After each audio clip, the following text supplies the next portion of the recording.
எங்க அப்பா அம்மா நடவடிக்கைய முழுசா நிறுத்தி ஒரு பெரிய ஃபுல் ஸ்டாப் வைக்கணும். அப்படி நிறுத்துறதுக்கு ஒரே ஒரு வழிதான் எனக்கு தோணுது. அது என்ன வழி? யாராச்சும் ஒருத்தர் தேவிய கல்யாணம் பண்ணிக்கிறேன்னு வந்து எங்க அப்பா அம்மா கிட்ட சொல்லணும். ஆனா அவங்க தேவிய கல்யாணம் பண்ணிக்க கூடாது. ஏய், என்ன விளையாடுறியா? அப்படி யாரு கிடைப்பான்? யாரும் கிடைக்க மாட்டாங்க. அப்படி ஒரு ஆளை நாமளே செட்டப் பண்ணாதான் உண்டு. என்ன சொன்ன திரும்ப சொல்லு. அப்படி ஒரு ஆளை நாமளே செட் பண்ணாதான் உண்டு. இப்படி மறுபடியும் சொல்லு. என்னடி ரிப்பீட் மோட்லயே கேட்டுட்டு இருக்க? அப்படி ஒருத்தனை நாம தான் செட்டப் பண்ணணும்னு சொன்னேன். வெரி குட் ஐடியாடி, சூப்பர் ஐடியா.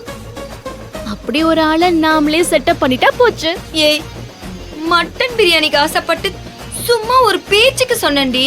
இல்லடி, இதுதான் கரெக்டான ஐடியா. அப்படி இப்போ யார் சத்தியா கிடைப்பா? தேடணும், தேடி பிடிக்கணும். நாமளே ஒரு ஆளை கண்டுபிடிச்சு தேவிக்கு செட்டப் பண்ணணும். அவன் தேவிய கல்யாணம் பண்ணிக்கிறேன்னு சொல்லணும். ஆனா பண்ணிக்க கூடாது.